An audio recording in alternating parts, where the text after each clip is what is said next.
on Messy Girl Crafts. My name is Ashley. If you're new here, welcome in. If you're a returning subscriber, welcome home. Today we are whip and chatting with our always special guest. I'm tired. Hello. I'm also tired. I was gonna say I'm thirsty, but I'm tired. This is Eric, my husband. If you haven't met him before, he's a delight. I'm so happy to be here. Sorry. It's currently 10:38 at night on Monday. We'll go through all of the things, but we got back from Wisconsin last night, but we got back like late because our flight was a little delayed coming back, and then on top of that, we had to pick up our cats and we had to eat something, and so we didn't get home and then get ourselves in bed until like super late, and then we both had to go to work today, and this goes up Wednesday, and so I wanted to edit on Tuesday, and here we are. So you get me in my Christmas sweater. You get us in pajamas. This is what you get on a Monday night. Not pajamas for me, but... Okay, nobody needs to know what you wear to bed. Anyway, what are you working on today? This is the, the Acclimator class assault ship from Star Wars. So they came out with, what they call it, a mini-series of their spaceships. So this is one of them. I got a couple already, up in our shelf in our bedroom. So this is one of the other ones. 450 pieces. We're only doing a whip and chat. I figure we're going to be doing a lot of talking. Do something small. Whip and chat. Just a little something. I like how they put a picture of it in the movie. Well, this is the ship in episode 3 that they fly half of. Or that was that was like damaged or whatever? Or, you know what? I'm sorry. This might be the one in episode 2 that took off. At the end of episode 2 when all the clones are loading up onto the ships. Oh. And, you could lie to me and I would never know. And Yoda's like, begun the Clone Wars have. Begun the Clone Wars have. Yeah. Yeah, so Eric's working on a Lego. Also, shocking. Shocking. Yeah, I didn't mean to make the thumbnail clickbait with me holding the Lego and him holding the diamond painting picture, but, like, we were, like, taking thumbnails and I was like, I need to not look like I'm dead inside. I'm really not. I am excited to talk to you guys about all the things, but we have, like, 2 weeks to catch up on, because last Wednesday I posted my month in review, so we didn't get to catch up on, like, life. And it's just, like, this summer has not slowed down. And it's still not slowing down. It surely is not. It surely is not. So yeah, Eric's working on that Lego. Of course, he did none of this beforehand, so enjoy his musical bonus. Some of our viewers say they like the crinkle. I know. Listen, I'm doing it for them. I just think it's funny. I'm doing it for our viewers, alright? Yeah, you're doing it for them. I'm working on something for Eric as well. That was uncalled for. Yeah, well. This is Angel of Justice. I started it a long, long time ago in a galaxy far, far away. And I'm working on it because I want to make some good progress. And honestly, this one moves. Like, if you have this diamond painting in your stash, it really does, like, go pretty quick. It's not, like, it does have, like, some good areas of confetti, but there's also some big areas for color blocking or line blocking. And it's good. I typically do 2 perforated sections at a time, so I'm working, like, right here in this section. I just finished most of the scale with the city in it. I never realized that one of the strings from the city side of the scales was snapped. I found that incredibly interesting. But I'm almost done with the section, so hopefully I can get this section done tonight or get really close, and then tomorrow I can move on to this one. My plan is to finish this entire row and then flip to another canvas. But I will be kitting up a small shop soon, because this is the last week of voting for that with my membership. What is it? Nothing. I just was looking through the book to see if maybe the sticker sheet was in the book, but there are no stickers in this kit. So stickers! Already a winner for me. Yeah, Eric loves building the cars, and the cars always have, like, tons and tons of stickers, because he likes, like, the racing cars, like, whatever. Yeah, so what's the rundown for today? We're diamond painting. We're Legoing. We're giving life updates. Diamond painting updates. I'm going to do the Midyear freakout tag as well. Michaela What from... is that? What? The Midyear freakout, whatever. Midyear freakout tag. Basically, actually, okay. You said it to me in the car and I knew nothing of what Yeah, you're talking so Katie from Diamonds and Washi actually found someone, I think it was on like a, like BookTube, that like did a Midyear tag video of like... Okay. books that they were reading and like answering different questions about books. but then she kind of converted it to a diamond painting tag, and then she had tagged Michaela tagged me. But you'll hear the questions. Okay. I might even ask you some. And you can make it not related to... Maybe you can make it related to Lego. I mean, it went from, like, Katie did it about... Took it from books and made it diamond painting. So why don't you take diamond painting and make it about Lego? Okay. I literally did... I just decided that. He has no clue what's going on. It gives me information. In 4 languages. 3 languages. 3 languages. 3 languages. That's cool. Yeah. If you were curious, it's a heavy troop transport that's 752 meters long, 183 meters tall, 460 meters wide, has 24 laser cannons, 12 quad turbo laser turrets, and 4 missile launch tubes. That's incredible. And it has a capacity for 700 crew and 16,000 clone troopers. 16,000? Yes. That's a lot of clone troopers. It also has LAAT gunships and ATTE walkers. So tanks. ATTE? ATTE. So before the AT-ATs and... Oh. Listen, I believe you. This, for my diamond painting today, I have my little trash cover binder situation mini tray from Bijou Bliss. I have a big tray from Bijou Bliss. That. Using it, love it to death, my favorite tray. Pen-wise, Eric didn't want to go downstairs and get my backpack from the travels, and I respect it because we're both tired. So I'm actually branching out from my Peachy Keen pen, and I'm using this big chunky boy. This is actually the pen that I got for summer with the Masters last year before... Oh, I'm trying to get it to focus. Oh. There it is. Oh, there it went. How do I... Oh, there it goes. Okay, don't breathe. And This is what it looks like. It's gorgeous. It's absolutely gorgeous. This was probably like the second pen that I ever bought myself, or maybe the first. I honestly think it may have been the first. But this pen I bought last year when I just had started diamond painting because it looked so fun and I really liked the like cameo inside of it. This is from Bistro Blank Exclusives. I think it's an Etsy shop. I'll have them linked in the description box below.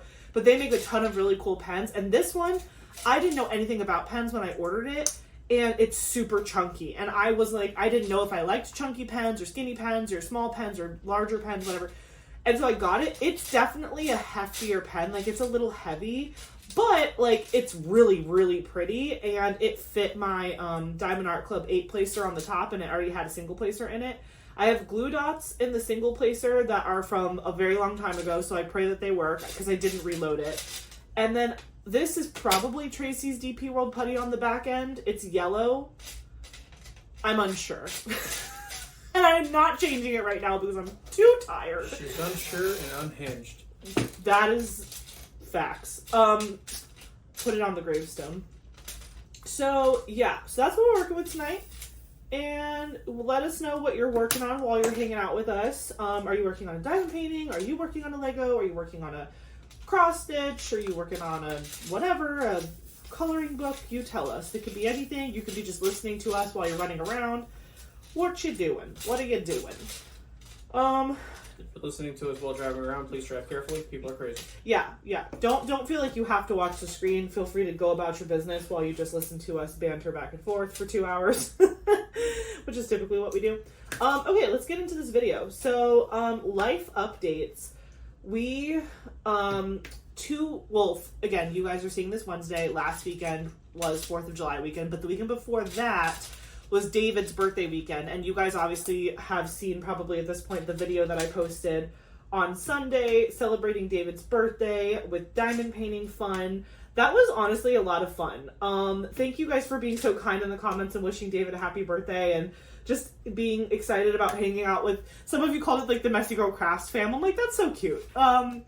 Yeah, my family is super supportive. Obviously, we know Eric is super supportive, but like my mom and my stepdad are also super supportive. And so David actually reached out to me and was like, I want to try diamond painting. Like, I didn't force him into anything. He was like, I want to try it. I think I'd like it. And I had already planned on doing that kit for him, the Star Trek kit. But when he said he wanted to try it, I was like, well, it's not a huge project, but I know he'll absolutely love this image. And like, if he doesn't like it, I can finish it for him or whatever. So after we had wrapped up filming that video, we kept working on it for a little bit longer. And then we got Chinese food and we ate dinner and we watched Squid Games. But I was like telling him, I was like, okay, for real, do you like it? Like, do you like it? And he was like, no, yeah, like I really like it. But he's like, I don't know if I want to take it home with me because I'm like nervous I'm gonna mess it up. He was like, you know, and I get it. Like when everyone does their first diamond painting, like their placement isn't always the straightest. I also made him use like the basic tools that came with the kit. So I was like, I will 100% finish this for you if you're just like worried about it. Like if you're worried about it not looking good. But like, honestly, I think like if you are actually genuinely enjoying it, I say go for it and just like do it. And you know, it'll be your first one and it'll be like, I think you'll be proud of it. Also, where he's planning to put it in his room, if you didn't watch the video, he's wanting to put it on his ceiling. So, like, you're really, really not going to see any of the imperfections, like, hanging on a ceiling. And as wild as it may sound, that is not the only painting he has on the ceiling. No, he has many posters on his ceiling. The ceiling in his office is kind of like angled a little bit. It's got like an interesting shape. So it's not just like a flat ceiling. It's like everything's like on an angle, and he has like Star Wars and Star Trek ships like hanging from like fishing line off of his ceiling. When he finishes it and we do hang it, I will 100% do a little video of his office so you can see not only the painting hung up, but also all of his like nerd memorabilia that he has in the office. But yeah, so he was like, okay, he was waffling back and forth about it. He's like, okay, I want to take it. Or actually, no, he didn't take it home that night. But when we were getting ready for Wisconsin, we had to drop off our cats on Wednesday night. And so before we dropped the cats off, he was like, you know, bring it and bring all the accoutrement.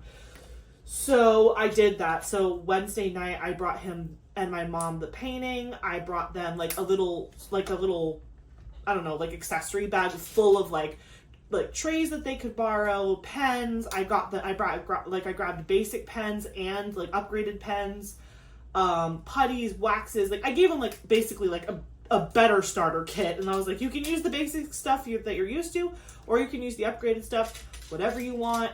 And then I gave him I'm really glad that I ended up kitting up his project in the Forever Young storage system, because this is a perfect use for that. I think he really enjoyed just being able to pick drills out of that little container or transfer the drills into like the larger container if he was working on like a big color blocking area, which is great because I really don't use that system that often. And so I was like, this is a perfect thing to use it for, is like whenever David wants to work on something, I can kit up for him in that, send it over to his house, and I'm not missing it. You know what I mean? Like I'm not like wishing I had it back right now. So yeah, so that went really, really well, and we had a good time. You, Mr. Sir, diamond painted. Mm-hmm. That was actually his first time diamond painting. What was how do you feel? Shocking, I know, right? I know, you're just around it all the time. You're not actually doing it. Yeah. No, I think it was good. I think it was fun. I mean, it's not like because you would ask me afterwards, like, is this a hobby that you would pursue on your own? And I told you, it was fun. Would I actively go out pursuing it on my own? No. But would I do it for for the laughs and for the videos? Absolutely. So if I picked out like maybe not this size, but like if I picked out like a mini dazzle or like a small something that you might like, you might do it with me for like these like whip and chats instead of the Lego. I mean, not that like you doing Lego is bad, but like, would you ever diamond paint with me in my whip and chats? Yeah. Oh my god. Okay. You really did good on the sushi. I was impressed. Like the sushi that he did was actually like very, very good. And I will say, I haven't fully completed my first sushi. I technically, you could say I completed one because I completed like a piece of one and then almost a whole other one when I was traveling this past weekend. But like the minis from Jaded Gem Shop, I don't know. I think I'm gonna have to finish the entire sushi set to really give it like a review. But I think I'm just so used to Diamond Art Club drills that working with these other drills is just so different for me. And I'm struggling a little bit with my placement. Like, you even said, like, you felt like there was some gapping and stuff. Yeah, like, I had to, like, I don't know, I also started weird because I started in the middle instead of starting from the outside. Yeah, he started on the row on top of the sushi. Yeah, I was like, because it was, I think if I remember correctly, mine was where it had row, so I had the fish eggs. So I was like, let me just start there because that's going to have more. That was where most of my color changes were happening, whereas the rest of it was just color blocking. Mm-hmm. So I was like, let me just do that, and then I can just do all the color blocking afterwards because I can just multi-place there, and then single place when I needed to.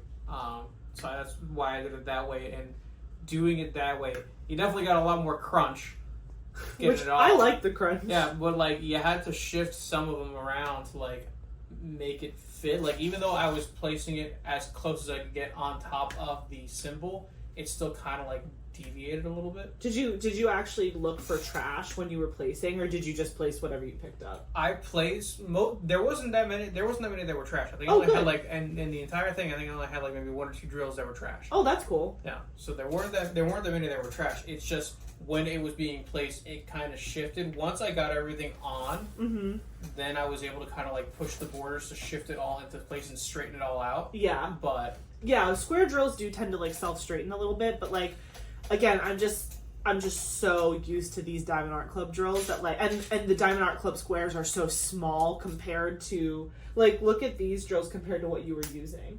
yeah, the ones I was using were like fat. They're like taller. Yeah. They're not like bigger in the whatever the word is. But like they're just beefier drills, and so when you're not used to it, you're just like placing all wonky. So again, like I'm gonna finish the sushi set, and we'll see like how I feel about it at the end. But so far, it's going fine. The render is really cute. I think like you can totally tell what they are. Yeah. Like they look like little sushis. But I'm just like again trying to just get over myself with the drills, which it should be fine. I'm trying to think the other like companies that I've worked on that aren't Diamond Art Club, they've also had some different drills. But I guess maybe because those were smaller projects, because remember, this mini sushis are small, but I'm also working on that giant Jada Gem Shop, my Summer with the Masters project, and so I think like using them for that project, like it's just been like a lot of a bigger area of using those different drills, whereas like all my other projects were smaller where I was using like different shaped drills. The biggest painting that I have finished from a non-Diamond Art Club thing was Crispus Kitty that was distracted by diamonds, and that was a puffy gator image. It was really good, but it was rounds, and rounds are like a whole nother ball game. So, but like square wise, I've done like I did Fallon Gems, I did Diamond Delights. I've done a couple of other ones, but they were smaller, and so I just didn't notice it as much. But like now that I'm working on a big canvas that has like different drills than what I'm used to, it's just like I'm noticing it. And I don't know if that matters or not, but it's something I've noticed. I've just noticed that the drills, I have to like relearn how to be good at like multi-placing and stuff and using my tools with these different shaped drills. It's like when you switch between rounds and squares, it takes a second to adjust. That's what I'm going through right now. But taking breaks from the big project, I think, is going to help me in the long run. So, yeah. Anyways, long story long. We celebrated David's birthday. That was really fun. He did decide to take the kit he asked me to bring it to him, and he's been working on it. Actually, while we were away for the 4th of July, him and my mom on Saturday, they spent like an hour working on it together. So they were working on 2 different sides of it, and they were like working towards the middle. They didn't get super far. I think David finished his first square, and my mom was working on like one of the planets at the top. But still, I was like, oh my gosh, you guys are like diamond painting without me. Like, that's awesome. Like, that's so cool. So I'm excited to see how their progress continues. Speaking of my mother, her birthday is on Wednesday, so the day that this comes out, right? Because this Wednesday is the 9th. Well, yeah, which reminds me, I need to call my dad tomorrow. Yeah. Tomorrow it's birthday season, people. So David's birthday was June 29th, and he turned 59.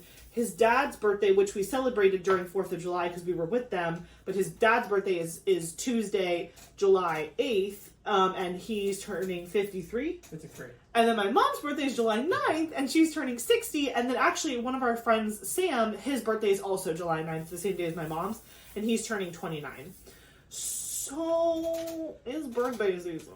We got a lot going on, which is great. I love to celebrate. We're all having a good time, but like, I'm tired. But yeah, I'm excited. Obviously, I asked my mom, I was like, do you want to like go out? Do you want to do like dinner? Like, do you want to do anything for your birthday? And she was like, no, because next weekend, we're going to Margaritaville over in Orlando. And so that's going to be like her like for 60th birthday like weekend. And then obviously we're going to Alaska for her birthday. That's like the big thing. But, like, Margaritaville is going to be, like, how we celebrate her birthday, like, right now. So she was like, no, you don't have to come over. We don't have to do anything. Because, like, whatever, we're going to see each other on the weekend and whatever. She's going to come over, her and David.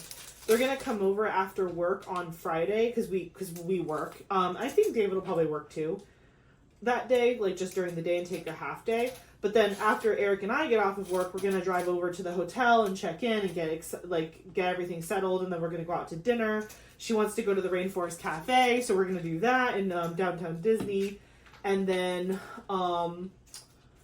Saturday, we're probably just going to be by the pool the whole day. There's a water park attached to this place, so we might check that out. We don't know. We're going to look at it and see if we even like it. And if we do, we might go because it's like included in our hotel cost. And then Sunday, I think it's just going to be, as long as the weather holds up, it'll just be like more pool, maybe a little shopping. That's like her favorite thing is eating, sunbathing, and shopping. That, like, if she could just do that on a rotation, she would be so happy. So that's the plan for that weekend. And yeah, just more birthday celebrations. And then 2 weeks after that, Eric and I are going to Nebraska. Yep. So, busy bees. We are the busiest of the bees. But it's all fun stuff. Yeah. So, speaking of all of the fun stuff, do you want to talk about Wisconsin? Yeah. So, we left on Thursday. Yes. So, yeah, okay. Starts with a dentist appointment because 7 a.m. 7 a.m. Really 6 because we woke up, right? Well, I mean, we wake up at 6. We go to the dentist to get there at 7 a.m. But we had all of our bags packed and like we decided to like pay to park at the airport because we've done that like 1 or 2 other times, but like we don't do it so often. But I'm now seeing the value in it. It's just easier to have the car right there. Well, and I just keep telling myself it's really expensive, and it's not. Like we paid like I think $48 to leave our car like right at the airport for 4 days. For 4 days, and it was in a garage, so it wasn't like in a surface lot or uncovered or like it was like safe in a garage. And we took a little like sky tram to get to the terminal, and it was fine. Like it was really fine. But like the day was just so long because like we started at 7 a.m. Eric had a dentist appointment.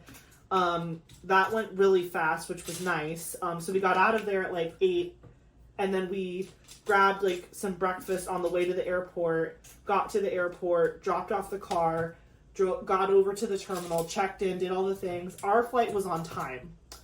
Or it was like delayed by like 5 minutes. No, our flight was on time. The first one? Our first flight was on time. Our flight was on time. It was a direct flight. My brother-in-law, or Eric's brother Nick, that's who we were going to go see in Wisconsin, and he lives in Verona.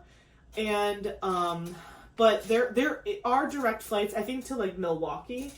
But we decided to go to Chicago because we wanted a direct, like, his family were flying out of Fort Lauderdale, and there was not a direct flight from Fort Lauderdale to Milwaukee. There was only a direct flight from Fort Lauderdale to Chicago. Right? I don't remember why we ended up picking Chicago. I think it's because it was closer. Because what we ended up doing was because there's a connection from Chicago to Verona, but normally the it's like one little plane. Yeah, well, it's a little plane one, and the layover is only like an hour plus. And we were like, by the time we get off our first plane, because then we go ahead and we have to get to the other gate, wait for them to start boarding, all that. They were like, you know what?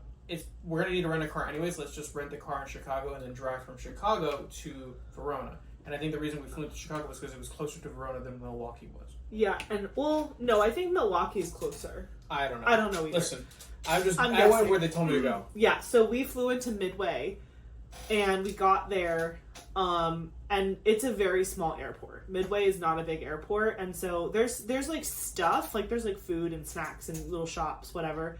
But we were told that his parents were going to be landing in the same airport an hour behind us. So we're like, okay, by the time we get off the plane, pick up our bag, go like downstairs, we can like, because it was like lunchtime at that point. So I was like, oh, we'll just go downstairs and grab a bite to eat while we wait for your family. They'll show up, we'll go get the rental car, and we'll be on our merry way. Because from Midway to where Nick lives, it was like 3-hour drive. Which again, to us in Florida is nothing. Like a 3-hour drive is nothing. We drive 4 hours to go see our family. So like 3 hours is whatever. So we get there, and we get a text, or I think his uncle texted him or called him or whatever. Basically, we didn't know this because we were in the air at the time, but Eric's dad, stepmom, and sister, their flight got delayed to the point where they were basically taking off from Fort Lauderdale when we touched down in Chicago, which was like so annoying. But we were like, again, I was like, oh, no problem. It's only a 2-hour flight. It's really like, I thought it was a 3-hour flight because I'm delusional. It's like literally from Fort Lauderdale, it's probably like maybe 2.5 hours. Yeah. From Tampa, it was like 2 hours and 10 minutes. It was like nothing. So I was like, okay, a 2-hour-ish flight. We'll get our stuff. We'll go eat, and we'll hang out somewhere and just eat and chat and hang out. We have stuff to entertain ourselves from the plane. Like I had a diamond painting. We had our switches. Like we were fine. What I did not account for was the fact that when you get past security, like when you leave the terminal part to go to get your bag, because we checked a bag. Which I have a whole other gripe about that. But we got our bag. There's nothing. There's one deli shop. There's like, in the baggage claim area, there's like a little tiny standalone deli. Like cafe. Cafe, yeah. Like, they have like pre-made sandwiches and some smoothies and stuff or whatever. Like, it was cute, but like, it was just like one little cafe and there was nothing else. I was expecting like, I don't want to say a normal airport, but like, what I'm used to in an airport is like there's food on both sides and there's places to like sit and hang out on both sides of the airport. Like in Tampa, there's like a P.F. Chang's, a Hard Rock. Yeah, like a Chick-fil-A. There's open seating and there's shops and a Starbucks. Like I was thinking we could get our bag and be on the opposite side of security waiting for them. We were wrong. So we ended up going into this like little corner with our little club sandwiches from this little deli. And we just sat there for like 2.5 hours waiting for them to like arrive. And they eventually did arrive, and we again entertained ourselves, but it was just like we were so exhausted, and to not even be able to like sit at a table. There were no tables at all. We did get to meet the owner of the deli or the cafe. The owner of the deli was very nice. Yeah, he was looking at us, looking at the menu. He's like, everything I make here, I love. It's all my favorite stuff. If I don't like it, I don't bother serving it. Yeah, we would be him and I would be like talking together, like, oh, what I think I might want that, or do I want this? But he was like listening to our conversation, was like, oh, that's my favorite. Oh, that's my favorite. Oh, that's my favorite. Everything's my favorite. And I was like, okay. Meanwhile, I'm like exhausted from like getting up at 6 a.m. and I just got told I have to sit in like this uncomfortable chair for 2.5 hours, and I was like, thank you, sir. Thank you. Please, I don't want to be mean to you. Go away. It was Descartes Cafe in Midway. What? I think that was the name of the cafe. How do you remember that? You know what? I don't want to know. So, yeah, we grab our little sandwiches and we go sit in the corner and we do our thing. Finally, they show up. Oh, my gripe with the baggage situation. So we are Southwest people, normally. Like, I love Southwest. I've flown Southwest my whole life. I love that it's a cheap ticket, but it's a safe ride. You got 2 free checked bags. You got a carry-on and a personal item. It was so good. The zoning thing made sense to me. Like, you check in, and however fast you check in is how you get on the plane, and then you pick your own seat, and it's fine. And, like, it was like, in my opinion, like, the perfect airline. And now they just trying to be all fancy, and they're like, we're going to charge you for bags, and we're going to make you pick seats, but only if you pay for it, and we're going to decrease the value of your ticket, and, like, all these things. So I'm just like, nobody asked you to do that. What customer feedback did you get about people wanting to pay for their bags? Like, what kills me is the marketing for Southwest is acting like we asked for it. They're like, it's here, guys! And I'm like, ooh, we get to pay $35 to check a bag. Wow. It's all thanks to one board member. Really? Yeah, one board member went ahead and threw the idea out there, and the rest of them were like, huh, that sounds great. Fired. That's just a money grab. It was working! It was working! Okay, I will say, though, they could definitely improve the boarding process, but, like, at the end of the day, like, you're not paying for the Taj Mahal. Relax. Do you know what I mean? Like, you get there safely. I'm sure if you Googled, like, Southwest plane issues, like, they would come up. They're not perfect. But I'm seeing way less of Southwest plane issues than I'm seeing of, like, all the other big major airlines. So I'm just like, you know what? Whatever. I'm just going to keep... we already booked all of our travel for this year. The only flight that's not a Southwest flight is our flight to Alaska. That's Delta, because that's just what the air to sea... our travel agent, like, that's just what they booked for us. That worked with all the timing and stuff. And I don't think Southwest goes to... Does it go to Alaska? I don't know.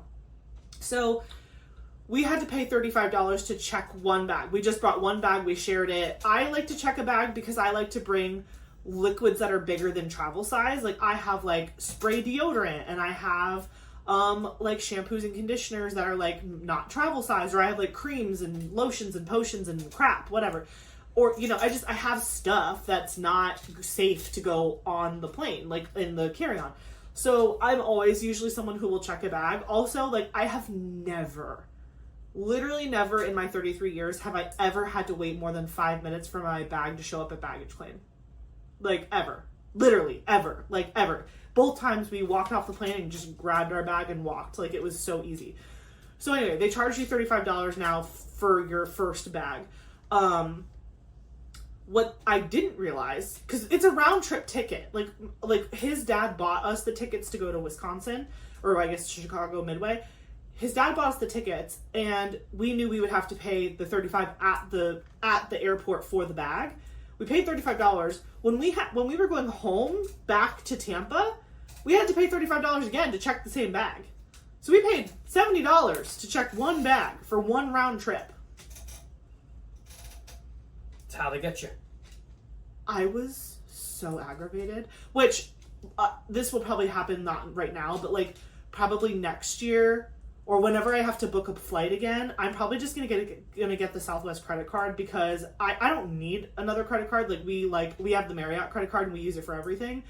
But the Southwest credit card has benefits. Like I think you can potentially get upgraded seating, and if it's available, and you get to check a bag for free for you and up to 8 guests on your flight. Like if you're traveling with multiple people. So I'm like, that's worth it to me, because that's going to save me $70 every time I fly, or more if I need to check more bags if I'm going somewhere for a long time. Like, and I don't mind sitting in the back of the plane, especially because I really try to book nonstop flights whenever possible. And even if I do have a layover, like, I try to book layovers that are not 30 minutes. You know what I'm saying? So, like, I don't know. TBD on that. But yeah, I was so annoyed. But his family got there. We got the car. We went down to the rental car area. We got the car.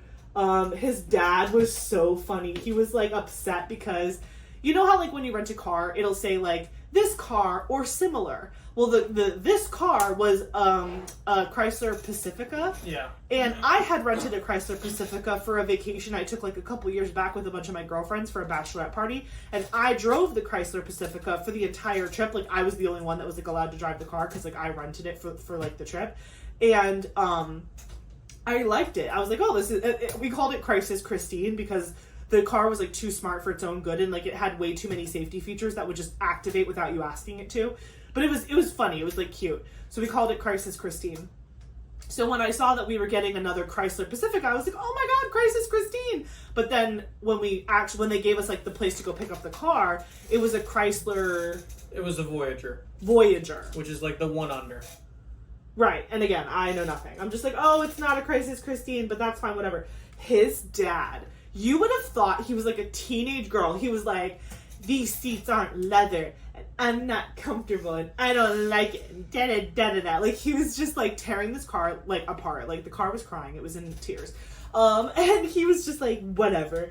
But he was like, should I go ask for them to change it? And we're all like, dude, it's a minivan. Like, who cares? Like, we're fine. Like, because of course, right in front of like where we had picked up the minivan, like in the lot or in the spot in front of it was like, granted, I'm not a Ford person, but it was a giant Ford Expedition, and his dad is into that. Like, yeah, it looked like it was like the top of the line. Yeah, top of the line. Every button that it could have, it does have, and then some. Like, and he was looking at it, he's like, should I just ask for that? He was like drooling. He's like, is this our car? And then it was like, nope. But the car was fine. Like, it drove fine. It did fine. Eric drove the entire trip because that's just what he does. But he kept hating on the what was that button you kept pressing? Oh, the automatic. Biggest load of crap is when you get the new cars that have the automatic start and stop when you're stopped. Where it like turns your car off, basically. They sell it to you as like it's supposed to be more economical and all that stuff for the car. Cool, but you're gonna tear up your starter and all that because every time you go and start, you're gonna have to restart the engine. You're gonna go through your starters faster. and you don't end up actually saving that much more gas. Just leave it on, let the car idle, and you'll be fine. Right. But that's my 2 cents on that. Yeah, but he kept forgetting, because every time you turned the car on to go somewhere, you had to press the button to turn it off. So every time Eric would hit his first red light, the car would turn off, and he'd be like, "Gosh darn it!" Like he'd have to hit the button. It was really funny. Yeah. To me, not to him. So we got the car, and then we drove the 3 hours over to Verona. It was a beautiful drive. Really super simple. We were jamming out to a Disney playlist. It was great. His dad loves Disney music, Disney songs. So we were just jamming out. And then we got there, and again, because his dad's flight was delayed, we got there later than we expected, but we were all like starving at that point. So we told Nick to meet us at this restaurant, and it was a barbecue place, and it was so good. Yeah, north-south. North and south. Whatever. North and south, north-south, whatever it's called. It was good barbecue. If you're ever in Verona, look it up. It was looking at you, Michaela. Yeah, oh my god, Michaela, yes, you have to go to north and south. It was so good. It was like big barbecue. I had the pulled pork on top of a Texas toast, and then I had a baked potato and cornbread, and they had sauces. Yes. But it was like really good. I've actually been craving, like I keep mentioning it every once in a while, but then I forget. Like, I've been craving good barbecue, and like we have this place local to us called Mission Barbecue. It's not bad, but it's not the Midwest. Do you know what I'm saying? Like, it's not this. So I was so happy. Oh, and what did we have as an appetizer that was really good? Cheese curds. Cheese curds! But they were like fresh cheese curds. We actually have a ton of Culvers around here, which people are like, what? You have Culvers in Florida? Yeah, we have a bunch of Culvers around here. One right by the house. And they have cheese curds, but it's not the same as like fresh cheese curds, like deep fried right there. And it was like light, and like it was almost like a baby mozzarella stick. It was so good. Yeah. Now I'm hungry. We'll address that later. So, anyway. So, yeah, we ate there, got so full. Then we went to the hotel because we were like beat. We were beat. Well, we went back to Nick's apartment first. Did we? Yes, we went to his apartment. Oh, to see the dog. To see he his has dog. He has a dog, which is like, I swear, like, I'm an animal person. I know I own and keep cats, but I'm an animal person. I love dogs, cats, all of it. I only don't own a dog because I just feel like it's criminal the amount of time that him and I are out of the house to like have dogs. But this dog, if I could clone this dog, I would have 4 of this dog. He is the most sweetest, loyal dog I've ever met in my life. He was rescued, and so Nick was fostering him, and then it was like a failed foster because he kept him. He's German Shepherd, and I think Beagle. Yeah. Fail forward, Foster. Yeah, oh, totally fail forward. This is a dog that I think it's like a starter pack dog. It's like the best dog you could ever have, ever. And if everybody had this dog, they would like dogs. You know what I'm saying? Like it's such a good dog. His name is Jake. And so, yeah, we saw Jake. We hung out with Jake, hung out with Nick for a little bit. I mean, he went to dinner with us, but like we just like saw his apartment because we had never been. His parents have gone up a couple times to help him like get settled because he got the job in like January. So yeah, he works for Epic, which is like the big tech company up there. They help out. They do a lot of stuff like My Chart and all that. Yeah. So he got the job. Officially, he got the job in December, but they were like, "We need you up in January." And they like paid for him to move. Oh yeah. And it was like crazy. Yeah. So they moved him. They ended up. I don't think we saw them for New Year's like we had planned or to. Christmas. We saw them after they got back. That's right. We saw them after they got back because they were helping him move up and all that. Right. Oh no, we didn't see them for Christmas. We were with your dad. No, yeah, but we did they were gone. They were like helping Nick. Yeah, when we got back from seeing your dad, they had already left. Yes. So we went like a week or two after Christmas. Or actually I think it was the week after New Year's we went. Yeah, it was. But Nick was already gone, so we hadn't seen Nick since like Thanksgiving. Yeah. So we saw the apartment. It's so cute. I'm like, man, I wish our first apartment was that cute. And it's so cheap. It was brand new. Yeah, I think he pays like $1,500. $1,600 for the rent, and then like the utilities are next to nothing. Yeah, and like it's like a new construction type of place, but like he does pay a little extra to do like underground parking. Like he has an assigned parking spot, so like when it's snowing, he has like a covered parking spot underground, and it's like heated and whatever. But like it felt like a college dorm almost, because like you have to like use your little key fob to get into the building, but then you go down the interior hallway where all of the doors are. So like it's not like an apartment complex where like all the doors are on the outside. All the doors are down this hallway, freshly painted, cute, clean, whatever, very well kept.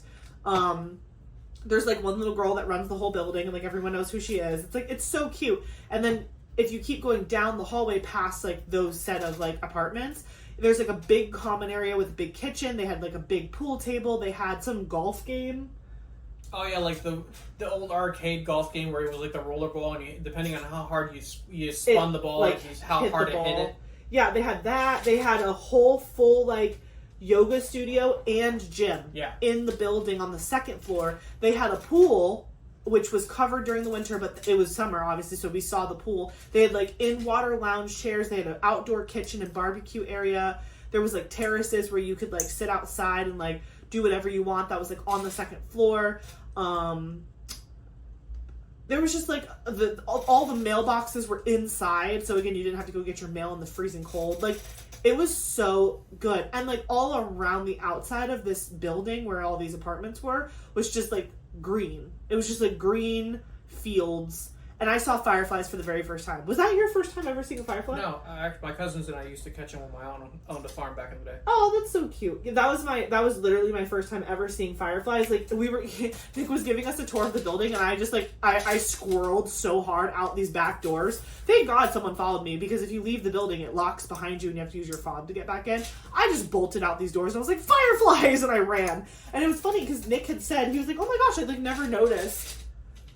I've lived here for 6 months, and I like literally have never noticed these fireflies. I was like, oh my god. I think it's because it started being warm, 2 months ago? Yeah, but still, like, he goes outside a lot because of the dog, so you would think that he would, like, be annoyed by the fireflies. Not at night as often as he probably doesn't go out at night that often. You don't think? No.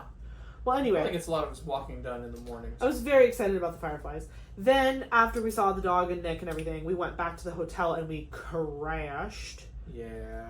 And then the fun begins. So we did have a good time. We're exhausted. We were joking because this was like the first time his family ever did like a laid back vacation where there wasn't really like a plan, and yet we were so tired when it was done because we just did so much walking. So Friday, which was the 4th of July, we went down to downtown Madison, which is the capital, and so we like walked the whole State Street up and down. Madison is an isthmus, if you didn't know that. So it's like 2 lakes on either side of the capital. And we saw like the water. We saw the University of Wisconsin. We went shopping. We bought cheese. Yes, we bought cheese. Yes. What kind did you get? So I got, because they had a couple that were out for like people to taste and sample. So one of them was that they had out for sampling was a sweet mango habanero cheese. That's so up your alley. Yeah, so I of course bought that. Then we bought the sharp cheddar for you, and yes. Then while we were there, we also bought fudge. Yeah, cheese fudge. Yeah, cheese fudge made a cheddar. Fudge made out of cheddar cheese. Later, we went to a movie, not on Friday, but like on Saturday night. We had gone to a movie, and Eric snuck the fudge into the movie. I did. So funny. And then I had also bought a Brazilian cheese where it was already toasted, like Brazilian bread cheese. Yeah, so it's already toasted, so you just have to heat it up, and it'll have all the flavors. What are we gonna put that on? I don't know. Like Cuban toast, or? Well, no. When we go to KC, you can eat it straight, like.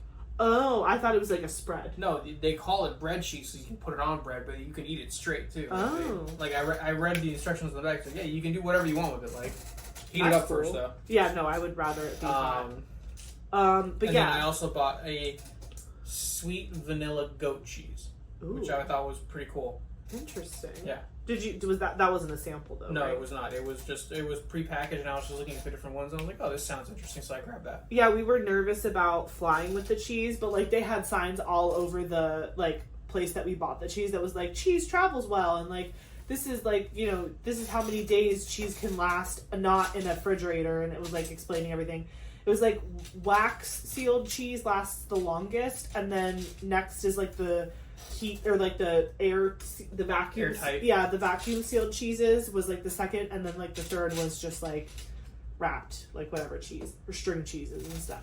So we bought cheese, and we got a little cooler with an ice pack, which they let us bring on the plane home, which was great because we just took it home and there were no issues.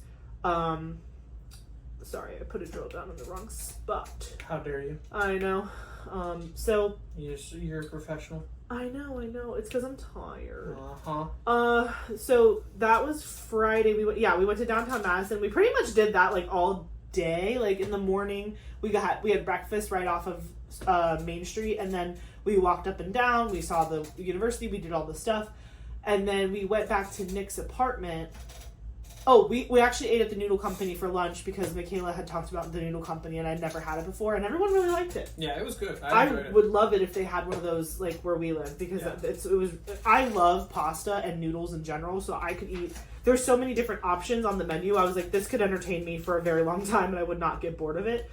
So, anyways, we had that for lunch, and then we went back to Nick's apartment to chill. I proceeded to pass out on the couch. I have no idea what you guys did. I was so tired. We were all just kind of hanging out. I think I went to go use the restroom. Nick started playing his game. My dad also, I think, passed out after a while. Like, then at that point, we were like, okay, what are we doing as far as like fireworks or like whatever? Yeah, because this is like the 4th of July and we have no plan. Yeah. We went to Madison and we were like, okay, that was it. We did the thing. And then we ended up just getting pizza for dinner. But the pizza place was good. Yeah. Toppers pizza. Yeah, so we got that, and we got like a cheese pizza that was like Wisconsin cheese pizza. Yeah, it was like they had worked with like local farmers to use local cheese, and it was like mozzarella and cheddar and Gouda and all this fun stuff. All the cheeses. Yeah. And then we got just like a pepperoni, which actually was my favorite, which is crazy because normally I'm a cheese lover, but the pepperoni was actually really good. And then we got a Hawaiian. Well, they didn't call it that, but it was like basically a Hawaiian. It was like ham and pineapple. Yeah. And nothing else. Or bacon? Was there bacon on it? I believe there was bacon. Okay. So yeah, it was basically a Hawaiian pizza. And that was really good. And then after we ate the pizza, we didn't know what else we wanted to do. And then we knew that on Saturday we wanted to go see Jurassic Park, the new one, because his dad is a big movie buff. So we always usually see a movie with him around his birthday or Father's Day or whatever. And so Lauren, Eric's sister, had never seen the very first original Jurassic Park, and we had it on one of our streaming services. So we casted it to the TV, and we ate pizza and watched Jurassic Park, which was great. And then after that, we left the apartment, went back to the hotel, passed out again. The hotel was a little warm at night. Yeah. But other than that, I think it was fine. It was just poor design, because like the way that the hotel is set up, it's the Hyatt. The only Hyatt in Verona, by the by. It was like you could like see his apartment from the hotel. Yeah, like you drive across the street from the Hyatt is the Costco. That's the Costco. That's it. Then Costco. Next to the Hyatt is like 5 restaurants. Those are the restaurants. That's it. And then drive down a little bit. You got a gas station. You got the highway. You got the power plant. And then like the dump, and then his apartments. And lots of farmland. So much corn. And the Ice Age Trail. Forgot about the Ice Age Trail. Yes, Anywho. which he takes the dog on sometimes. Yeah. But yeah, so the way that the room was designed was like the vent. So there's the air handler. Like they had built into a corner, like where the air handler was, and they covered it with like a drywall and all that, so it looked nice and like finished. Yeah. And then instead of there being a closet, they gave you a wardrobe, and then there, next to the wardrobe was like a long set of dressers. And like a kind of makeshift desk. Yeah, like a makeshift desk where I had like drawers and stuff, and I had the mini fridge in there. So design-wise, it made sense. However, placement-wise, it was terrible placement because the wardrobe was right in front of the vent that shot all the cold air into the room. So, like, it was basically cold air blowing into, like, a solid wall piece of wood. And there was no... It didn't look like it was, like, dissipating anywhere. Like, I literally would have to go stand in front of it to feel the cool air. And the room was still hot. And the intake was facing us in bed, right? Yeah, the intake was towards us, yeah. So, like, yeah, there's, like, this big grate on the wall in front of us, but that was where the air went in, not came out. So, like, we would hear the air conditioner running, but that was sucking in it was like that was the recycling of the air. So it was, we would like all night we were just like ripping our like blankets on and off, on and off, on and off. But it was fine. Like it ended up being fine. Yeah. For a couple nights. They did have breakfast included, but I thought I was being good and having a banana for breakfast one day, and the banana did not like me. The banana hated me and almost ruined my day, but I didn't let it. Also, fun fact, did you know that if you feel nauseous and you sniff an alcohol pad, like a little like alcohol wipe, it will help with your nausea? I did not know that, but I learned that because his stepmom and sister knew that, and they said it to me, and they literally had alcohol wipes on them because his stepmom tends to get nauseous like easily. And so like literally she was like, here, she like, I ripped off the top and I just smelled the alcohol wipe in the little container, and I literally was like, wow. And then I also had some peppermint tea, which made me feel better too, some hot peppermint tea with my breakfast. And yeah, and I felt great. I never threw up, never got sick, but that banana, needless to say, we're not having bananas for a while. no, I will not be having bananas for a hot minute because that was upsetting. Which I think is so funny because the brat diet, the first letter is B, which is for banana, and that's what you're supposed to have when you feel nauseous or sick. The what diet? The brat diet. What? It's banana, rice, applesauce, and something. Why is it called a brat diet? Where's your phone? I have to remember. What's the toast? It's toast. Toast? Yeah, I was like, I know bread is one of them, but B is banana. So yeah, it's toast. I'll confirm, but I'm pretty sure I'm right. And this is meant to help you lose weight? No, well, I mean, if you only ate the brat diet, you probably would lose weight. But no, it's meant for like people like who are recovering from a surgery or have stomach issues or yeah, bananas, rice, applesauce, and toast. Interesting. Is a bland food plan used to treat short-term stomach issues like nausea, vomiting, or diarrhea. Okay then. It's the theory is that the low-fiber foods are easy to digest and can help firm stools. Sorry if that's TMI. Here you go. Brat diet. What was that? Me leaning back in my chair. Oh, I thought it was the cat. So yeah, we conquered my nausea, which was amazing, before we started walking in Madison on Friday. But yeah, so that was pretty much all of Friday. And then Saturday, we actually toured the Epic campus where Nick works. If you've ever... Okay, think of like the Google campus and how big it is and how like it's super fun and themed and like there's slides and, you know, they make it very cool for like the workers to be there. This was that on steroids. This was that times 1,000. And I can say that with confidence because I've been to the Google campus. Because on our honeymoon, we did like a little Silicon Valley tour in California. Yeah. And this was insane. There were like 20 plus buildings, all with their own theme. There were slides. Everybody, like, Nick only had to share an office with one other person because they had a window. If you don't have a window, you get your own office. There's like 10,000 employees. They're all required to work on campus because no, 10,000 plus. Yeah, it's growing, obviously. But they literally had an auditorium that could hold almost everybody. It looked like a mega church. It was crazy. Yeah, because Nick was telling us that they have like a meeting every month. And a monthly staff meeting. Yeah, they have a monthly staff meeting where they get all the updates from like Judy, the CEO of Epic. And during this meeting, if you don't get to the auditorium early enough, you have to go into one of the 3 overflow rooms. Shake, rattle, or roll. Yeah. 10,000 people, and it's full every month. Yeah, like he's like, if I don't get there early, I'm like screwed. And he's like, me and my friends can't even find a seat. And I'm like, holy cow.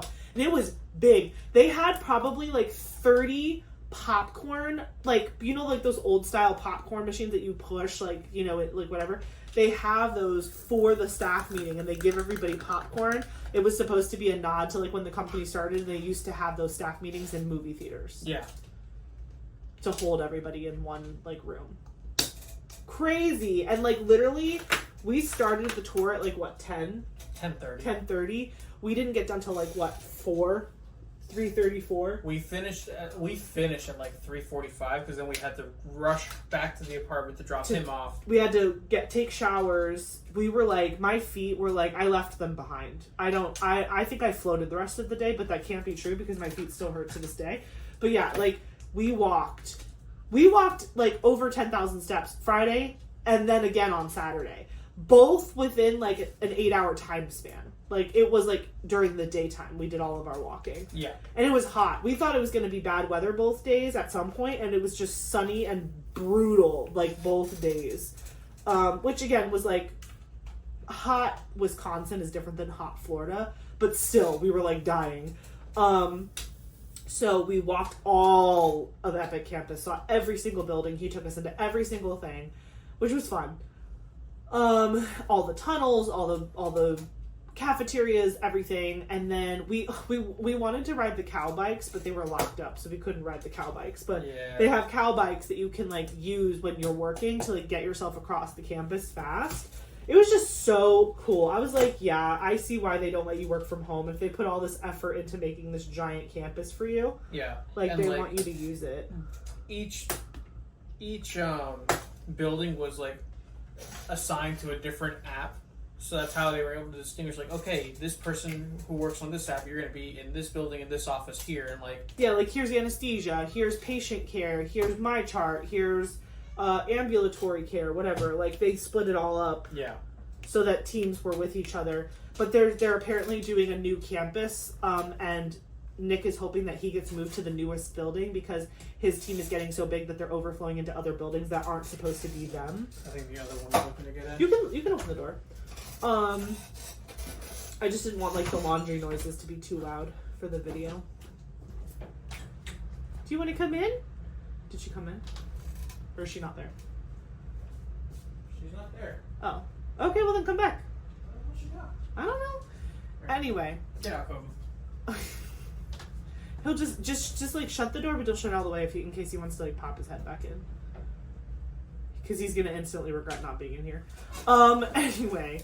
Yeah, so we saw all that. Then we went back, showered. We went to like an early dinner for his dad's birthday. And we went to this really nice Italian steakhouse. I got spaghetti. I got fettuccine and chicken. It was delicious. What'd you get? I got a steak. Yeah, I got the charbroiled ribeye, which I'm a big fan of ribeyes. And it was very good. But it was a big steak, and I was like, ooh.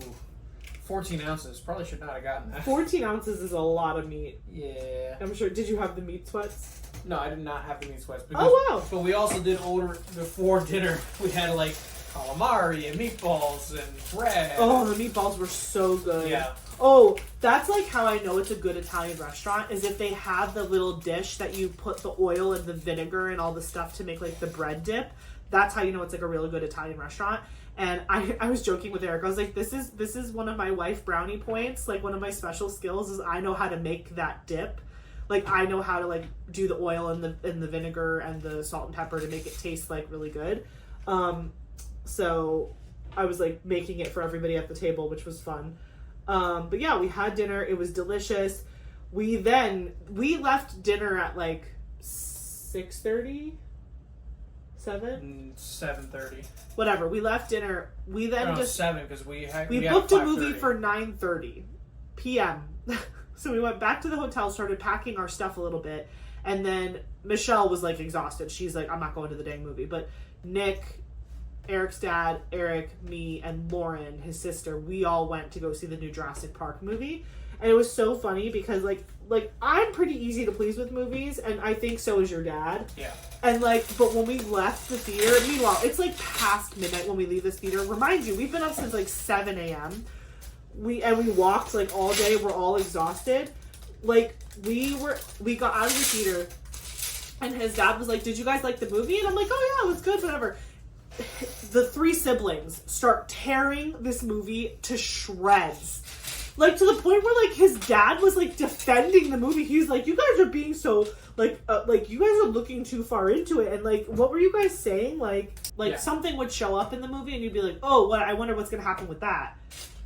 and then like there's no closure to like it just dissipated to nothing, and you're like, oh, I guess we just never get to know what that means. Okay, it was just, but again, I found it entertaining. Like I liked the movie. I also am a big fan of Scarlett Johansson and Jonathan Bailey, so I was entertained. Fun fact, and I was reading about this today. Apparently, the box office as of what 7? What did they say? 7. The box office earnings from that movie made Scarlett Johansson one of the highest earners, one of the highest earning female actors ever. How is that possible when she was literally Black Widow? They topped the box office at $383 million for Jurassic Park Rebirth. Wow. Yeah, It's because of her though that people went and saw that movie. Well, yeah, but like the cast is what reeled people in, I think, because I'm sure many people were skeptical about another Jurassic Park. Yeah. Especially because you from the commercials, like you do know what the premise is going to be, but like and Jonathan Bailey like definitely is what got people in the theater. Yeah, they topped the box office. Wow. For one of the highest box office openings ever. That's crazy. Yeah. I wonder, compared to like Wicked, I wonder what Wicked did. I'm sure they blew it out of the water, but that's different. Yeah. It's a different caliber altogether. Yeah. That's coming out in November? The second part, yeah. I'm very excited to see that. But yeah, so we saw the movie Saturday night, and then we went to bed, and then we woke up at like 7 o'clock again the next day because we had to drive 3 hours back to Chicago to get on a plane. So we did. We woke up, we had breakfast at the hotel, we said bye to Nick and Jake, and we got in the car. Eric drove us back to Chicago. It was raining a little bit, but it was pretty good overall. Got there, dropped off the car, no issues. And then all of a sudden we started getting like delay notifications, and we started seeing on the boards, because we thought we were going to be in the airport for like 2 hours because we had gotten there on time. And so we were going to like have a sit down lunch and like have a nice goodbye lunch, because again, they were flying home to Miami, we were flying back to Tampa, so it was like, okay, whatever. So we were like having a lunch, and like there was a board in the room that like showed you like, you know, the times of the flights and updates and stuff, and we just kept seeing our flight get later and later and later and later, and we were like, oh no. And then at one point we were like, what was the longest delay at one point? We were supposed to, so our flight was originally scheduled to leave at 3. At one point it was like 4:30. Yeah, it was late. And then his dad's flight was even later. Yeah. But then randomly it started going like backwards again. Like we were like, oh my gosh, we have 4 hours. And then it started going to like back to like 4 o'clock, to 3:30, to 3:15, to 2:30. Like, and then all of a sudden we were like, oh my god, we gotta go to our gate like right now. It's like boarding. And we thought we were gonna have an hour just to sit and stare at each other. So we quickly said goodbye to everybody. Yeah. And we ran to our gate. And their flight also got pushed up back to like a normal time. So like that was good. At least we weren't like leaving them there for like hours. You know what I mean? Yeah. So, but they were at a different gate than us because they were flying somewhere else. So we go to our gate. We get there. We get on the plane. We sit down. And then the pilot comes on the thing, like the loudspeaker, and he's like, hey guys, so we're going to sit on the tarmac for a little bit because the reason why there were so many weird delays going on with your flight today is because there's bad weather in North Florida. So we have to go through that to get to where you're going. So we have to wait until the control tower can tell us that like the weather by the time we get there will be not as bad. Meanwhile, this flight had no turbulence whatsoever. Less turbulence than the first flight did. Mm-hmm. And I'm like, okay, all right, whatever.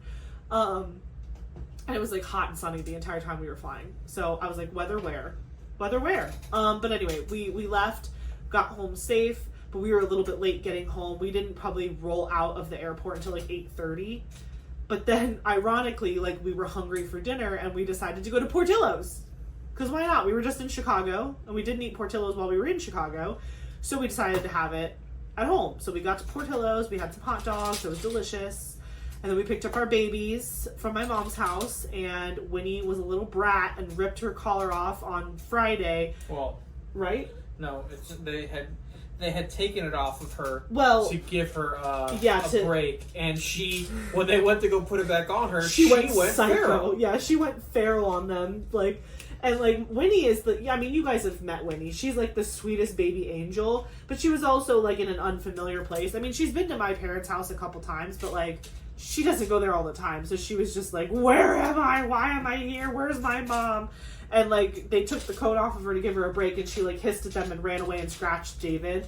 And she, like, went nuts, or psycho. And so she jumped into David's, like, closet in his office and basically just, like, lived there for, like, she still came out and, like, ate and went to the bathroom and stuff, but, like, that's where she was, like, that was, like, her hiding spot. So she basically went Friday night through Sunday with no cone on.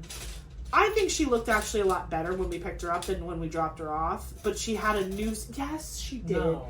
She just had a newer spot that looked a little bit open. So she has a cone on her again right now, and I actually ordered her a new cone to come in because this one is disgusting, and it's not one that you can throw in the washing machine because it's, like, mostly plastic. So I ordered her a new one. They're not very expensive, and I'm going to give her a new one tomorrow, hoping that, like, maybe that'll help with her recovery to go faster, because maybe it being gross is, like, doing something bad. I don't know. It's yucky. Because what happens is, like, she gets it soaking wet when she goes to drink water out of her water fountain. And then she, like, goes to the litter box and, like, coats herself in litter. And then we have to keep washing it and cleaning it and washing it and cleaning it. And so I just think, like, that rotation of yuck is, like, it just, like, it's yuck. It's just yucky. So I got her a new one. It should be getting here tomorrow. And that maybe will help with the last. She's only, like, 2 more little scabs above her eyebrow. And, yeah, I mean, if we didn't see her Thursday, Friday, Saturday, Sunday, there was one scab that she had when we dropped her off that was completely gone when we picked her up on Sunday. So 4 days can do that much. I'm really hoping that the next week she gets, like, a lot better, because we're going away next weekend, but, like, we're going away with my mom and David. So, like, we're not dropping them off anywhere. We're just going to leave them at the house because we're only going to be gone for 2 nights. It's Friday night, Saturday night. So, but we'll leave the cone on her. And then when we get back, we have a week, and then we go to Nebraska. But luckily for Nebraska, we're dropping them back at my parents' house. So, like, she'll be with somebody for, like, that week that we're gone. Because he has a work conference, and it's, like, Sunday through Thursday. Yeah. So that's a long time. Like, I would never leave my cats alone that long. And also, Kovu would throw a fit because he has anxiety issues. He's, like, to be around people. It was really funny. When we picked up the cats on Sunday night last night, like, I saw, like, we parked in my mom's driveway, and, like, I looked in the window. The big front window in my parents' house is David's office, and Kovu was, like, laying like a leopard cat, like, on the top of the couch in his office, just, like, looking out the window, and he saw me, and you could tell he, like, recognized me, and he got, like, a little excited, but, like, he was just totally comfortable and lounging. Meanwhile, Winnie was, like, crying in the closet, like, "Mommy, take me home." I was like, my poor children. Like, if I would have just, but I can't separate them. You know what I mean? Like, I can't leave Winnie here and then take Kovu to grandma's. Like, that feels wrong. Like, I feel like I can't do that because she'd prefer it. I don't know that she would, though. Like, I think we think she would, but then when she was truly alone for, like, 4 days, she would be super miserable. I don't know. I feel like they're a little codependent and they just don't like to admit it. But anyways, that was our trip to Wisconsin, and we got home after picking up the cats. We didn't get home till, like, what, 11 something? We got home at, like, 10:45. Yeah, it was late, and then we showered because we were disgusting from, like, the plane and traveling and all that. So we still showered, and then we finally went to bed after midnight, and I don't even remember what happened. I passed out. Yeah, you passed out. I got out of the shower, and she was already sawing logs. She was out. I was like, okay, so this is what's going on. So I had to like shut the house down and, you know, make sure everything was good, turn on the alarms and all that. And then I went and laid in bed, and I finished up the movie I was watching on the plane before I finally passed out as well. So wait, you went to bed even later? I think I went to bed at like 12:45. Oh, that's insane to me because I was so tired. And I, like, literally, I was, so on the plane, I actually didn't diamond paint a lot on this trip. I thought I was going to diamond paint a lot more. I diamond painted at the airport when Eric and I were going to Chicago, but that was, like, the only time I diamond painted. It was crazy. I was playing my Switch a lot, which I kind of missed my Switch. I was like, oh, I remember liking this. I'm happy. But I played my Switch a lot, and then also I was trying to catch up on Squid Games. I didn't finish season 3. I did finish season 2, so I did finish that on the way up. And then the way back, I was watching season 3, but I was so tired that I was literally, like, listening to the show. Like, my eyes were fully closed, because I could not keep them open, but I was listening to the show and like occasionally like cracking my eyes to be like, what's going on? Oh, what's going on? Oh, like that, like it was insane. My head was like bobbing all over the place. I was so tired. And then today was awful because we had work and we had to wake up at 6 a.m. and put on clothes and go to our jobs, and I was so tired. Both of us did catch up pretty quickly though. Yeah. Like, it was because it was only 2 days that we had off, and one of those days was a holiday where nobody was working. God bless you. Thank you. So like, you know, at least we caught up like pretty quickly from like what we had missed. Yeah, I'm kind of nervous about when I come back from Nebraska. That's going to be a lot of work to catch up on. And I found out recently that I actually have to go to campus on that Friday. Oh. They need me. I'm only going to go for like the thing that I need to go for, but like there's a VIP that's coming. Oh. And they need me to like have lunch with them. Oh. And like talk to their child about I was gonna try and like. No, do it. Still do it. Work from home. Is that what you're gonna say? Well, because the way that they worded it for my job was like, because we're traveling, we have to leave for Nebraska on Sunday, and that's considered work time. So that means and because the conference is also on Sunday, that is considered work time as well. And my travel back on Thursday is considered work time. Interesting. So that's why I was gonna talk to my boss and be like, hey, like, I have all this extra time because of the travel. Like, can I just like either work? Can I work from home Friday and then just like take off early to balance it out? I would still do that because I'm only going to go in for the thing that I need to do. Like, it's only like it's from like 11 to 12. Oh, okay. It's like, and I can bring you back food if you want. Yeah. So but that's going to be in a couple weeks. 2 weeks to be exact. Which is insane. Yeah. That's only because it's like we just started July and we're already talking about like the second to last week of July. Yeah. Oh my Lanta. Yeah, so those are all of our crazy life updates. As far as diamond painting goes, let me see here. Oh yeah, we still haven't talked about any of that. Yeah, no, we have not. And I have a tag to do. This is gonna be a long video, guys. Just pack it in. Let's just all hang out together. So diamond painting wise, I didn't diamond paint as much as I thought I was going to on the Wisconsin trip. I did diamond paint in the airport in Tampa, but I did not diamond paint on the trip at all because like we just were doing stuff, and when we weren't doing stuff, I was literally asleep because I was so tired from doing stuff. So it just never happened. There were times of downtime where if I would have had it with me, I would have probably done it, but like it was at the hotel and we were at Nick's apartment, so it just didn't work out. But while we were in Wisconsin, there was some new kits that released on Saturday, one of which I really, really wanted, and I did snag it. It was the one that's called, I wrote it down, Powered by Firefox by Yume Art. I did buy that one. I was so annoyed though, because there was a 4th of July sale that was going on where it was buy one, get one half off. And the only one that I wanted was that Powered by Firefox, and none of my Wishlist items had restocked on Saturday. And I was scared because Wisconsin is in Central Time, so I was 1 hour behind my normal time on the East Coast, and so I accidentally set my alarm for my East Coast release time, not my Central release time, because I was in Wisconsin when it happened. And I was like, oh my gosh, like I probably missed this kit. I thought it was going to be super popular and sell out immediately. But then when I went to go look at it, it actually was still there. And I was like, oh my gosh. So I just bought it immediately because I was terrified it was going to sell out. And I just didn't want it to go on my wish list because I knew I wanted it. And so I didn't use the BOGO because I only bought the one kit. So I just used like my discount code that I use normally. And then the next day, Cats in Love restocked. And that one is by Bridget Ashwood. I was so annoyed. I was like, I'm gonna buy it, but I'm like, really? Really? I literally could have BOGO'd that, and it would have been fine, and I would have gotten one of those half off. But it is what it is. You can't win them all. So it really is what it is. So I did buy 2 paintings this weekend. I bought one from my wish list that restocked, and then the new one from Yume Art. That was one that I remember voting for, and I'm just so happy that I grabbed it. because it's really pretty. I love all the pastel colors. Basically, did I show you that one? Oh my gosh, you finished? Yeah. You're a beast. Did I show you what that one looks like, the Firefox one? Isn't that the one that looks like a hot air balloon? Yeah, with the Firefox in the basket. Yeah. Yeah, it's really cute.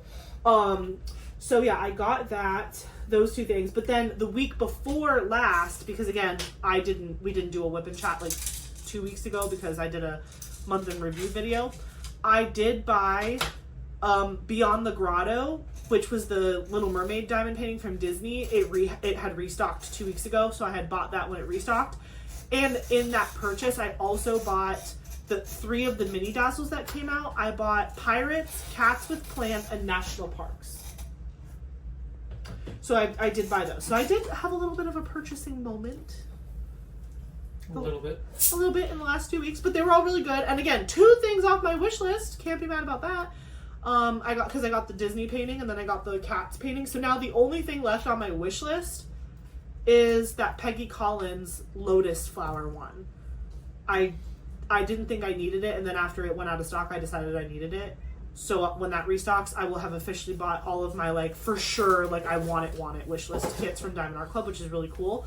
Put this up here next to the Venator for now. Oh, that's cute. Yeah. You're still gonna sit and hang out though, right? Well, yeah. Okay, I was just asking. So what am I doing? Oh, I think I finished this color.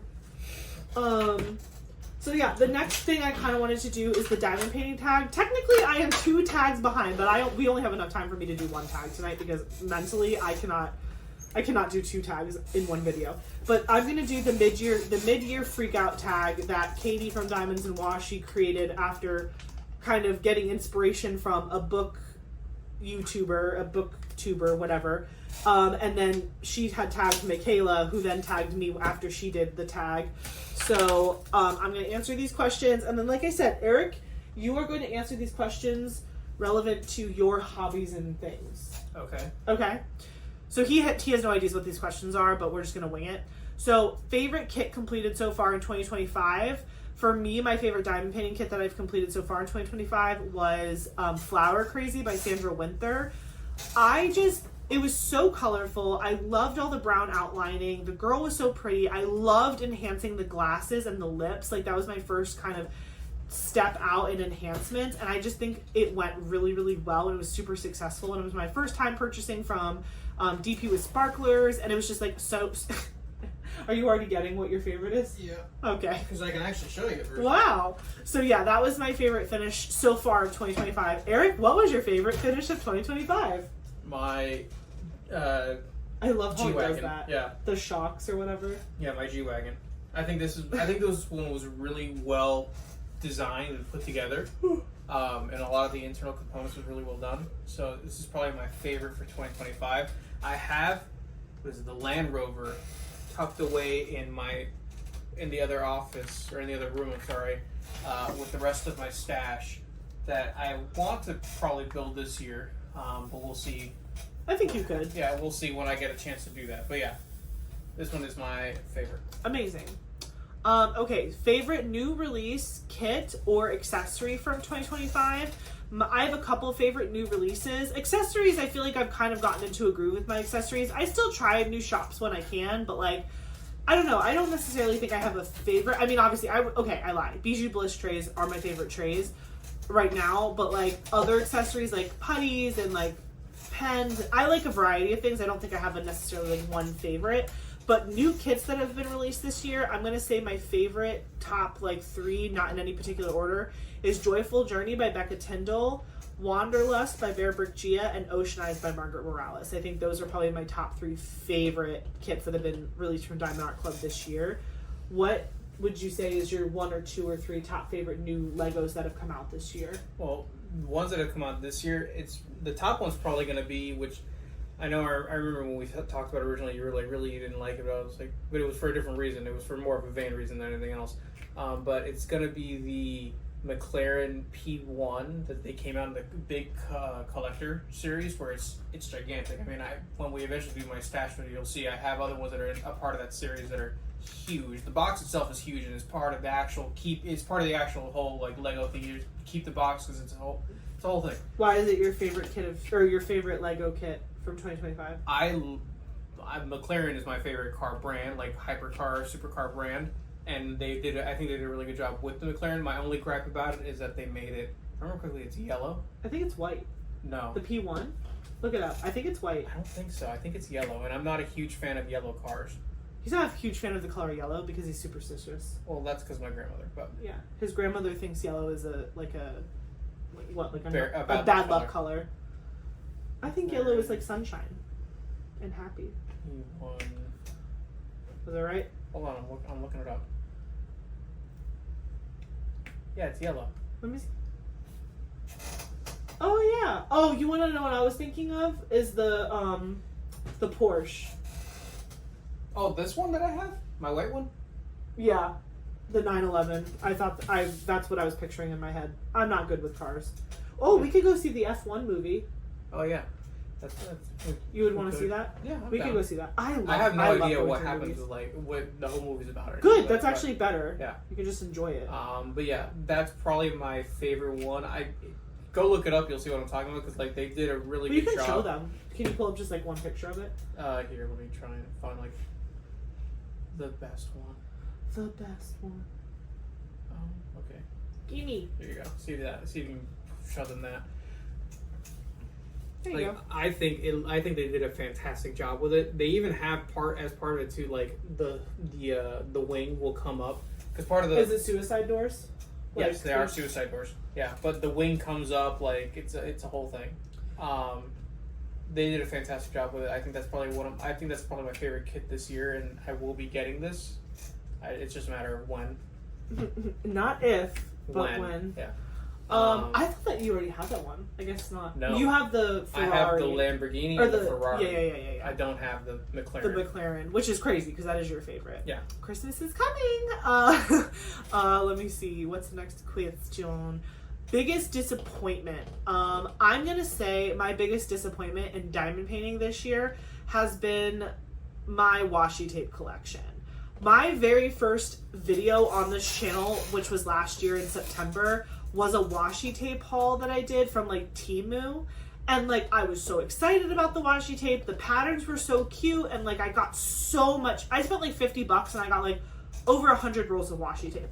But what you don't realize is when you buy from these cheapy websites, you're not getting a lot of washi tape. It's like cute for journaling and stuff, but like if you're putting it around a giant diamond painting that's like 90 by 70 centimeters, it barely covers one like length of it. And so I've been having to kind of Frankenstein some of my washi tape together.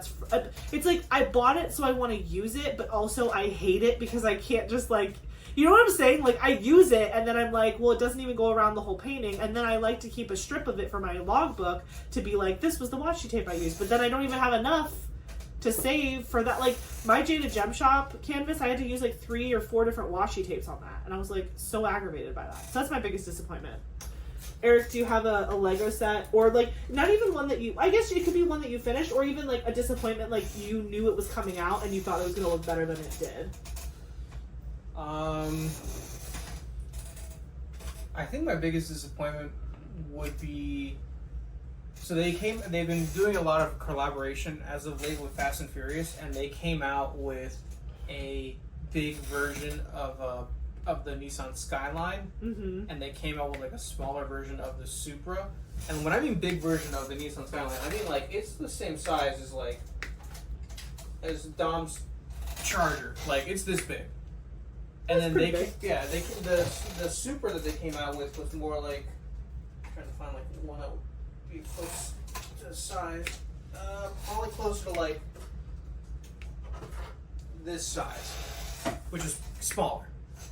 I think the biggest disappointment is that they didn't come out with one that's just as big as the Charger. Oh, like the set doesn't match because they're different sizes. Yeah, I think that's the biggest disappointment because like as iconic as the Skyline is, the Supra is also just as iconic because that in the first whose car was that? That was the first car that him and Brian raced. That was the car that remember Brian when he brought it on the tow truck and was like, "Here's your 10-second car." Yes. And they built it together, and that was the car that they raced in the last scene that he gave to Dom to the red to light. escape. Yeah, right. Yeah.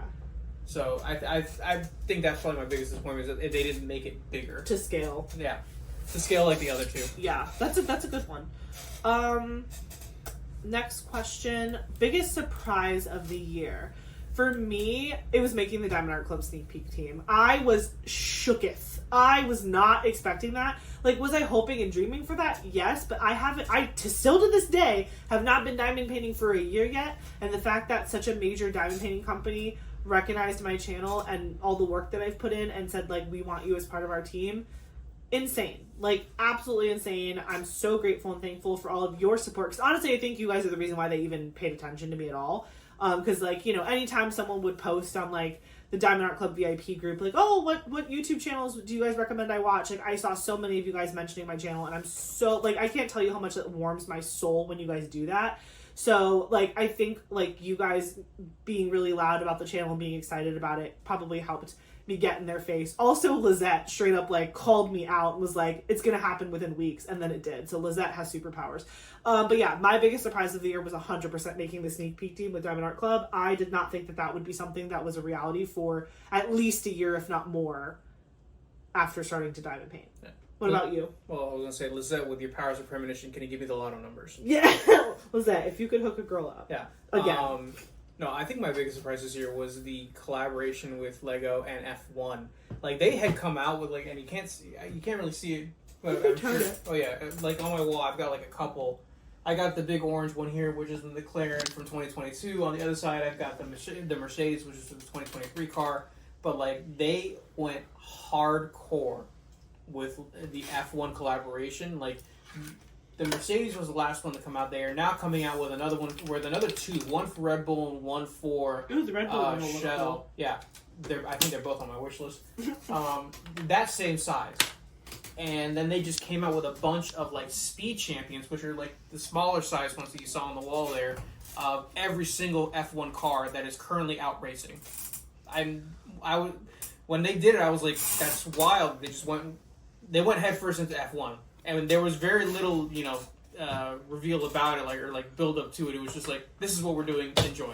I was like, oh, all right, cool. Yeah, they did dump a lot of F1s this year. Oh yeah, and, like in all sizes. In all sizes. Yeah, which is interesting because they already were collaborating with F1, but like they just did it more. Yeah, like in a bigger way. Like it's not like it was a new collaboration. They just were like more. Yeah, more cars, and I was like, oh, there goes all of our wallet. But then I'm a diamond painter, so what can I say? Right. Next question. Favorite new to me shop in 2025. I'm totally copying Michaela, Peachy Keen. We did Mini DP Madness in March of this year, and Peachy Keen actually reached out and was like, hey, I'd love to like be a sponsor, and I can get each of the hosts, I can make a pen for you guys, we have some extra blanks, and it has been my very favorite pen since then. The only reason I'm not using it right now is because Eric wouldn't go downstairs and get my backpack where my pen is because I took it on my trip with me, which is fine. I need to like use my other stuff. Yeah, but this is probably where you should swipe over and just let them see all of your different pens. What is that? How many is that? 3, 4, 5, 6, 7. I have a 8, lot. if you include the one that she's using. I have a few pen options, but I really like this one. Of course, the one that I was gifted for free is the one that's like the one I won't let go of. Right. But anyways, it truly, like, I'm constantly checking her Etsy shop to like see like what new drops she has, because she only does like a couple at a time. Which I mean, it's a business. It's hard. It's like a lot of work to turn a pen and do all the things. So, but every time there's drops, I'm always like looking because I really, really like my pen, and hopefully she'll sponsor us again next year when we do Mini DP Madness 2026. For you, Eric, what was your biggest surprise of the year? We talk about. But I just answered. Oh, I'm so sorry. Favorite new to me shop. Favorite new to me shop. I shop from the same spot, so. Well, no, but like, is there any like I guess you could say Bricks and Minifigs. That's not new. It's not new to me, but like I do enjoy going there because they always have. I'll revise the question for you. Do you prefer shopping from the Lego website, the Lego like in store, or like the retired shops? I enjoy shopping from the retired shops because there are sets there that I would not get otherwise. Like, I mean, I got it as a gift, but as an example, like the Ford Raptor, they don't make it anymore. This one. Another orange. Yeah, they don't make this one anymore, and we actually had gone to. I can't remember the name of the shop. It was in Orlando. We had gone specifically to go there. But Brick something. Yeah, but we had gone there and they had this for sale there for, I think it was like for $120. And I was this close to buying it, but I was like, you know what? I think I'm not going to buy it because I can get it cheaper on Amazon. And it ended up being that my dad had gotten it for me for my birthday the following week. So I was like, oh, well, that worked out perfectly. So, but yeah, going to the old shops, you always find like the cool stuff that you don't get anymore. Like I know when we went to Bricks and Minifigs by us, they had, and I kick myself in the butt for not buying it when I saw it, but they had the Jedi Starfighter Lego that came out many years ago. Boy, stop moving my stuff. They had the Jedi Starfighter Lego that came out many years ago where it had the hyperspace ring that went around the Starfighter to allow it to be able to travel through hyperspace. And you can't find that for cheap anywhere. I think they were selling it for like $200, and now if you go online, it's like $250, $300. Yeah, I need to. I waffled too hard on Chewbacca, and now it's gone, and I need to find it at like a. I'm sure Bricks and Minifigs would have it, but I need Chewbacca because I have C-3PO and R2-D2, and I need Chewie to make like the ultimate sidekick trio display. But I didn't pull the trigger on Chewbacca, and I should have. Okay, new or current favorite artist? Well, current favorite artist is always Margaret Morales. She's just my favorite diamond painting artist of all time. But a newer artist to me that I've really been enjoying their artwork from is Hiroko. Hiroko is licensed with Carrot Art Design and Enabler's Outpost. And I just really love their artwork and their art style. I follow them on Instagram. They have so many cute different like pieces. And I think they all lend themselves very well to diamond painting. And I like that they can be done on like a smaller scale too, because it breaks up, again, these giant paintings that I have. So I think Hiroko would be my new favorite artist for 2025. Do you have like a new or favorite theme? I mean, obviously cars, but like... I think the cars is always going to be a winner for me, but I think they've done a really good job with the icons as well for the cars, and then I think Technic or Technic is always a lot of fun to build because it is more technical. But I think one of the ones that they've done really well with is the botanicals. Oh, those, true. Every time they come out with a new one, I'm like, those look real. Like that would look fantastic if you just had it in a vase. He got me the Lego roses for Valentine's Day, and they're downstairs, and they never die. They never die, and they look fantastic. I mean, people have said like, oh, I didn't realize that those weren't real roses. Yeah, I think that they've done a fantastic job with the Lego botanicals. They're coming out, I think, at the end of this year with a mini version of the Lego botanicals bonsai trees. Because before with the bonsai tree, you had the option of either having the green leaves or the cherry blossoms, like a pink. Mm-hmm. And now they're coming out with mini ones where it's like you get pink, green, and then I forget what the other two are. Maybe like a fall color. Yeah, like something like that. But like you get 4 different ones that are all mini size. Cute. Yeah. I've again, similar to like diamond paintings, like once you've done a bunch of big projects, you're like, the small ones are kind of nice every once in a while. So yeah, I've collected my favorite Lego brand, I guess, is the Brickheads. I collect every single Brickhead that comes out. It doesn't matter what IP it is. Star Wars, freaking Looney Tunes, Harry Potter. Like, I love the Brickheads. They're just these little people. It's like pop figurines, but they're Lego. And I have them all displayed in the room, and I'm so behind on building them. I feel like next year when we have some free time, I'm going to be building a lot of Lego. Yeah, when we do our Lego stash video, it's going to be 90% her because someone hasn't been building. But also, like, mine are, like, smaller. Like, you have, like, the Ferrari and the big cars and mine are just, like, little. Yeah. Okay, what's the next question? New or favorite genre / theme? Oh, I guess I kind of just answered that for Lego. But for diamond painting, I mean, I don't know if it's, like, a theme or genre, but like my favorite theme is like anything pastel colored. I just love like pastel colors, and I think they're so pretty to look at, and they're really fun to diamond paint. I will say though, like this is a very like I don't know, rustic color palette. This is like like blues, tans, rust reds, like olive greens, and I'm loving it. But I will tell you that like there's nothing that gets me more excited than like a light and bright pastel, cutesy, fun diamond painting. for you, Eric, what is your favorite, I guess, like, if you had to pick a favorite of, like, you know, the icon, Lego icons, Lego brickheads, Lego whatever, Star Wars, like, what's your favorite theme in Lego? I really enjoy the Speed Champions, which are the smaller versions of the cars, and then I do enjoy the Technic. And then I like Lego Star Wars, but for the ships only. I think they look really good in the brick version. You know, yeah, I did. What is it, Captain Rex? You can't see him, but he's up there. I did his helmet, and I have. Oh, I do like the helmet. Yeah, I do have Commander Cody's helmet on a wish list somewhere. But as far as like the Star Wars stuff, I try to stick to the ships because I think those look the best in the brick form, and I just think they're fun to build. Yeah, for sure. Kit or DP experience that made you happy. Okay. It started off as a complete gag. It was a joke, but then I actually had so much fun. When I did Soulmates, that little diamond painting, that was like... where you couldn't tell who was who? The confetti crazy 2018 Diamond Art Club. It's called Soulmates or Ocean, Stars, Sky, and You by Melissa Hu Wang. And it's a Diamond Art Club. It was like from the first year that they opened. It was like a kit that you could get for free if you just paid shipping or whatever to try diamond painting out. I was like laughing so hard because the render was like crazy. But it was so fun to do, and it was like old school drills, it was rounds, it like there was no sticker sheet, but like I actually had such a fun time doing that little confetti diamond painting. I did the whole thing in 6 hours and I filmed the entire thing. You can see it on the channel. I'll link it below. It's one of my quiet time diamond painting videos where I don't talk during the video. I literally just diamond paint, and there's like some soft music playing in the background. If you like those sort of like relaxing, like, I don't really want to call it ASMR because I'm not like doing crazy stuff on purpose to make sounds, but like if you're just wanting company but you don't want to like listen to me talking, it's literally just me diamond painting with you.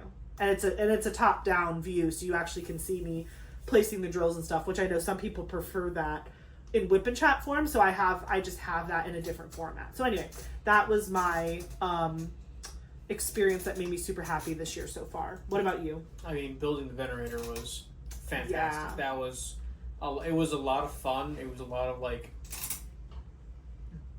blood, sweat, and tears to make it come together, because the amount of times I pinched my fingers with the Lego and all that, I was like, oh my god, poor baby. I know, right? Oh my god, I didn't know you were suffering. Casualties of war. No, but it was probably my favorite one to build this year. Yeah, I definitely think that one was a lot of fun to build. Was there any point where you were like annoyed with that one, like maybe when you had to do the same thing twice because you had to do it for or like was the whole, because I know you said the rubber bands were crazy, yeah, but like was that fun or was that like, oh my god, why? No, it was fun. There was a couple things that I was like, I would look at, because the way that they have some of the parts secured on there, like, didn't make sense. It was one of those where you're looking at it and you're like, surely this is not going to work the way they're intending for it to work. And it did. That's Lego for you. Yeah, and I was like, this is being held on by hopes and dreams. Like, there's no way it's going to hold together when I carry this up the stairs. And sure enough, it did. And I was like, okay, cool. That's me, held together by hopes and dreams. Yeah. But yeah, that was probably my favorite one this year. And then, or that made you happy. Yeah, that made me happy. Okay. Kit or DP experience that made you cry. When I unboxed that first, I cried on camera. Like, you can, again, if I can find it, I'll link it below. When I unboxed my first black card, it was in Cauldron of Myrrh by Ivy Dollamore. And I unboxed all my videos. I unbox all of my kits on video. I don't look at them ahead of time. I don't open them. I don't sneak a peek at the treasure quest cards. Like, I don't, because I want a genuine reaction when I'm unboxing the canvas and showing you guys and whatever. And so when I unboxed Cauldron of Myrrh, and that black card popped out, I was literally shaking. I was crying. I had to drink water. I needed to take a beat. I was like, I need to take a breath.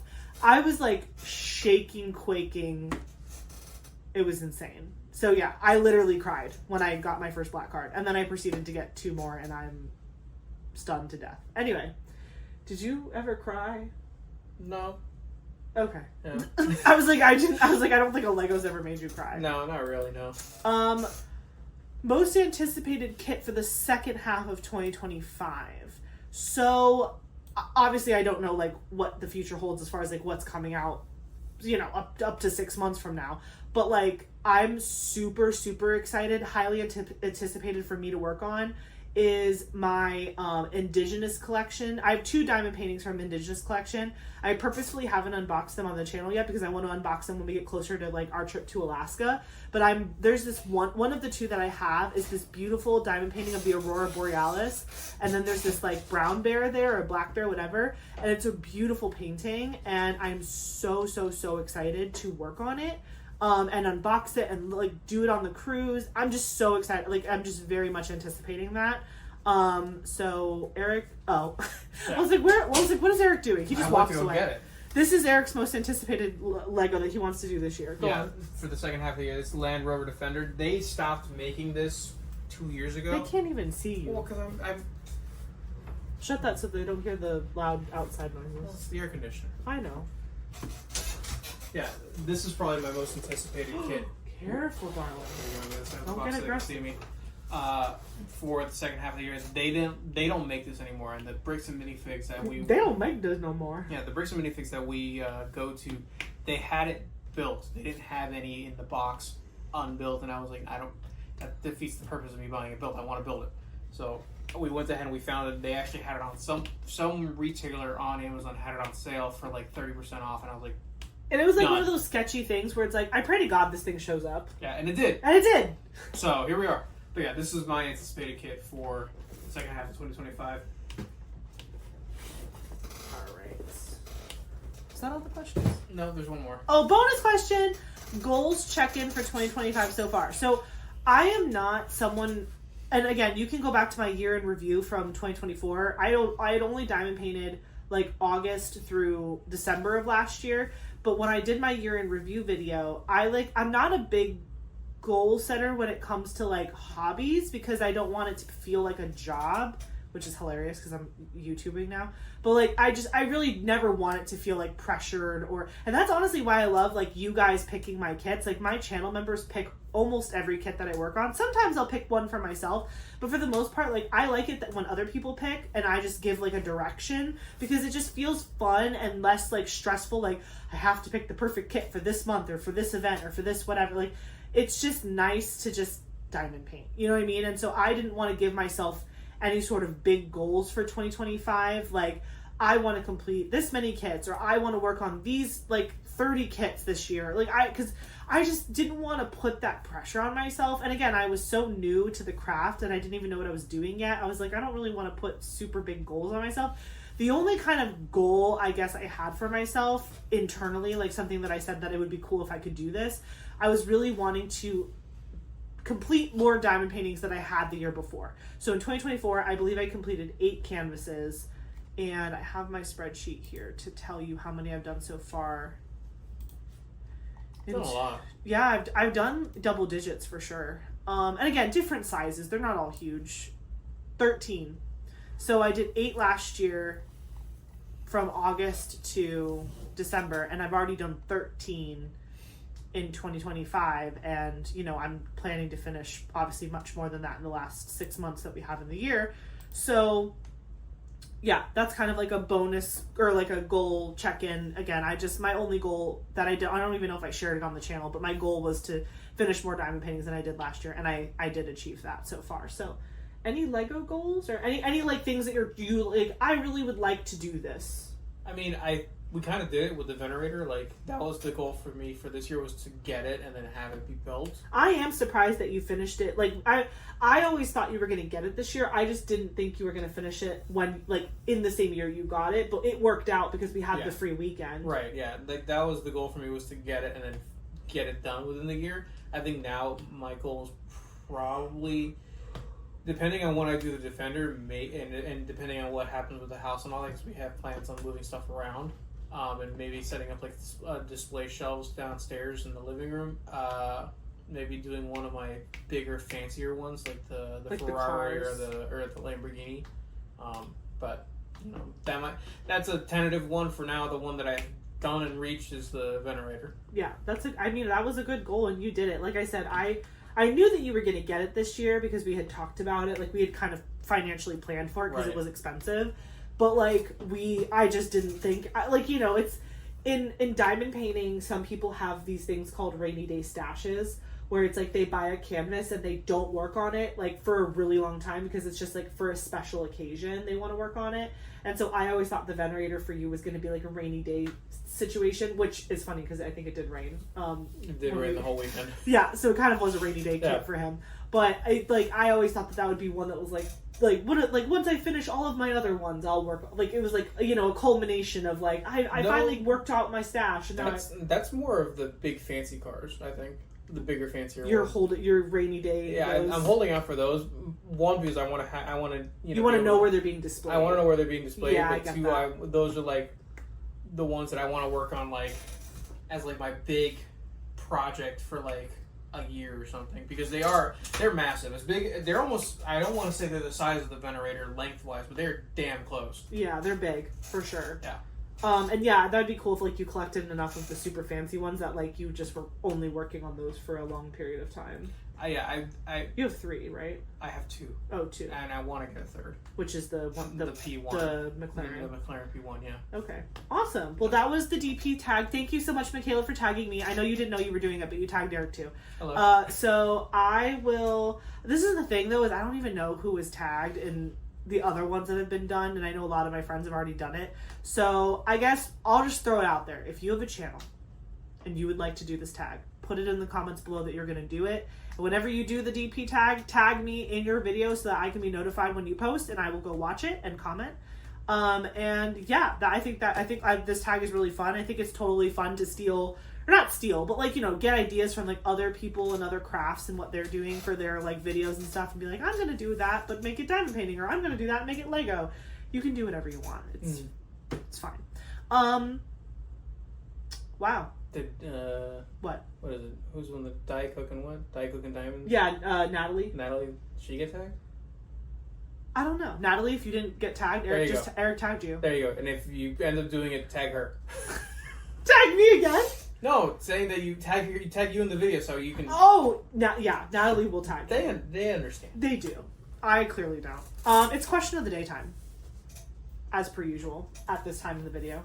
I think I picked last time, so you picked. You want me to pick? Yeah. Okay, 415 because it's my DMC number. Alright. I do that often because it is 12:24 at night and I don't have the mental capacity to go on.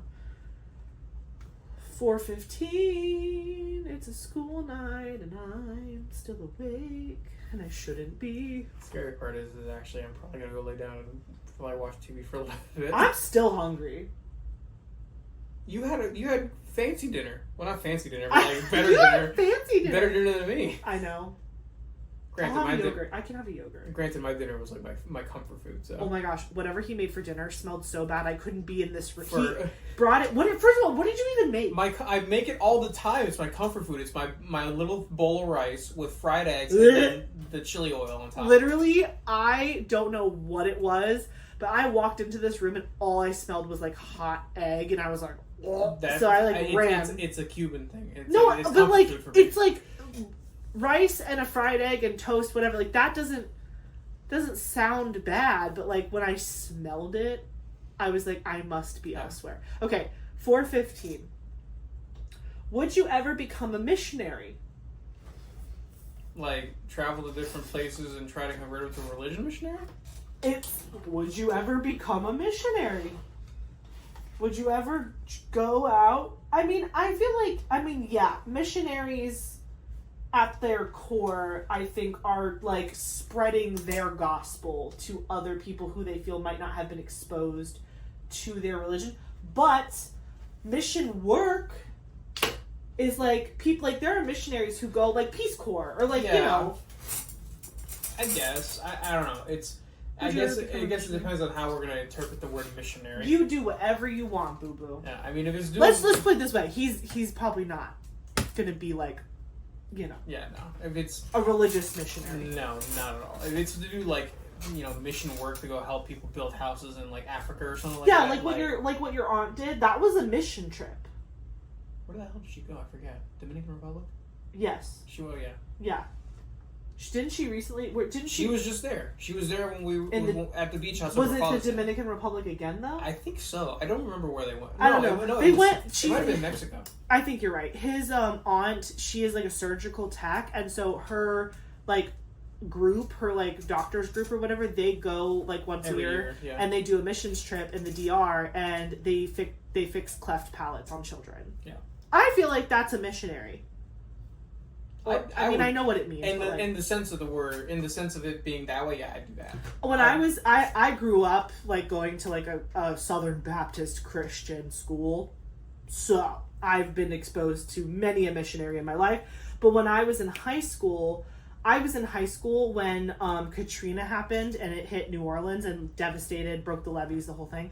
And I did go on a missions trip to New Orleans to help like be there with the kids and like just be part of the community and just help out and like clean up and stuff like that, like after Katrina hit. And it was like pretty close after, like it was still bad.